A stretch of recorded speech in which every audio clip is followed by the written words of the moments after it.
I like learning how the devil thinks, okay? I love that. All right, because you're not gonna keep me in a cycle. No. We breaking out. Okay, so I just want to touch on lust really quickly. Let's get nitty gritty. Okay, all my followers of Christ who want to do right and get into heaven, stay right here, because I'm gonna talk about lust, something that I never talked about before, but I struggle with. Okay, so in order for us to overcome something, we first need to study it and figure out how it moves, how it works, how it attacks us, okay? So I've been just thinking, because I really want to get rid of this spirit, the spirit of lust. I don't want it. So I've been really studying it, trying to figure out how I'm going to get rid of it, okay? Obviously, staying close to God, staying prayed up, you know, all that good stuff.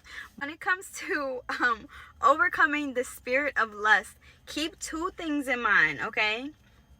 Your flesh and your spirit, okay? Because your flesh is what wants to give in, is what wants to eat, okay? You want to get a little taste of that, yeah, you feel me?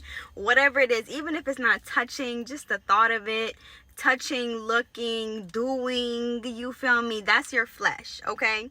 And your flesh is controlled by the spirit of lust, okay? Just remember that, okay?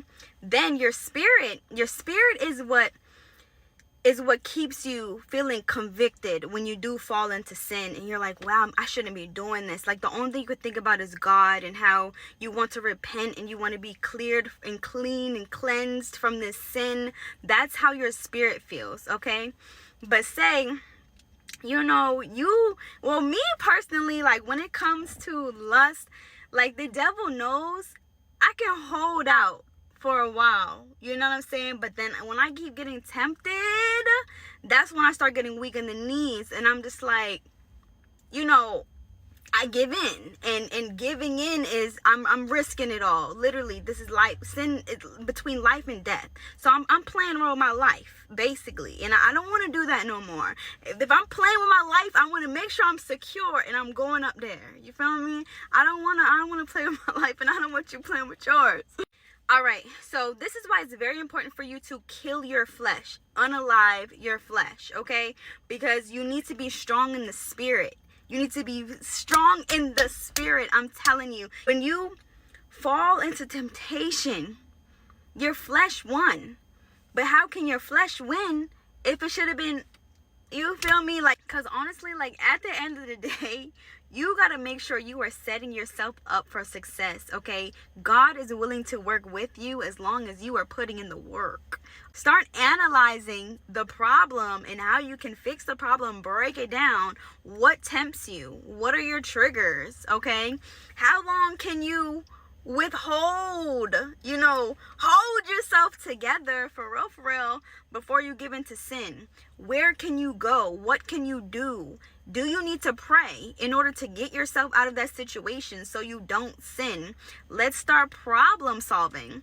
So I'm basically just saying all this for myself too, and I need to work harder to kill my flesh. And I think one of the most powerful ways for you to do that is to fast. When you're fasting, you are physically weak. You're not eating. You're not putting anything on your stomach, but you're eating his words. You're eating up the Bible. You feel me? With not like gaining knowledge. Okay. So I'm just like, we know what to do. We just got to do it.